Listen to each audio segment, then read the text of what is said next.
షర్మిలకి రాజ్యసభ దక్కుతుందా లేదా అనే దాని మీద 2 రోజుల నుంచి ఒక కథనాలు అయితే వినిపిస్తున్నాయి. ఎందుకంటే ఆమె వెళ్ళి రాహుల్ గాంధీని కూడా కలిశారు, భార్యాభర్తలు ఇద్దరు.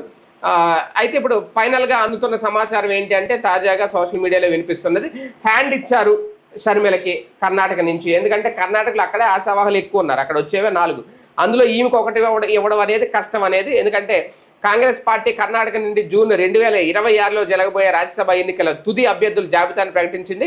ఆ జాబితాలో షర్మిల పేరు ఉంటుందని అందరూ భావించారు, కానీ ఆమె పేరు లేకుండా జాబితా లిస్ట్ అయితే వచ్చేసింది. కాంగ్రెస్ పార్టీ జాతీయ అధ్యక్షుడు మల్లికార్జున్ ఖర్గే, అలాగే మన్సూర్ అలీ ఖాన్, అలాగే కాంగ్రెస్ పార్టీ వాళ్ళిద్దరిని మన్సూర్ అలీ ఖాన్, పవన్ ఖేరాలను కాంగ్రెస్ పార్టీ అభ్యర్థులుగా నామినేట్ చేశారు.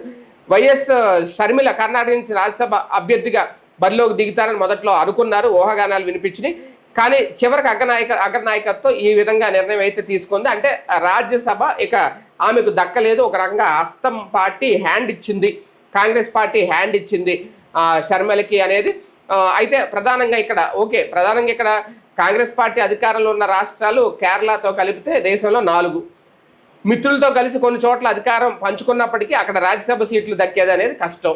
ఈ క్రమంలో కాంగ్రెస్కి దక్కే అతి కొద్ది సీట్లలో పోటీ చూస్తే చాలా ఎక్కువగానే ఉంటుంది. దాంతో షర్మిల వంటి వారికి అవకాశాలు కల్పించడం అనేది చాలా కష్టం. నిజానికి 2024లోనే షర్మిల రాజ్యసభ సీట్ ఆశించారు, కానీ అప్పట్లో ఆమెకి ఖచ్చితంగా సీటు దక్కుతుందని అనుకున్నారు. కానీ చివరికి చూస్తే అప్పుడు కూడా షాక్ తగిలింది.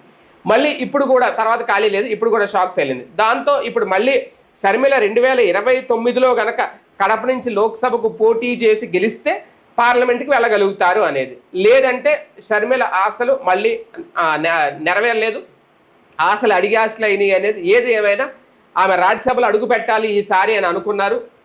కాంగ్రెస్ పార్టీ ఖచ్చితంగా రాజ్యసభ సీట్ ఇస్తుంది కర్ణాటక నుంచి అనుకున్నారు, కానీ అనుకున్నదైతే జరగలేదు. రాహుల్ గాంధీ ఖచ్చితంగా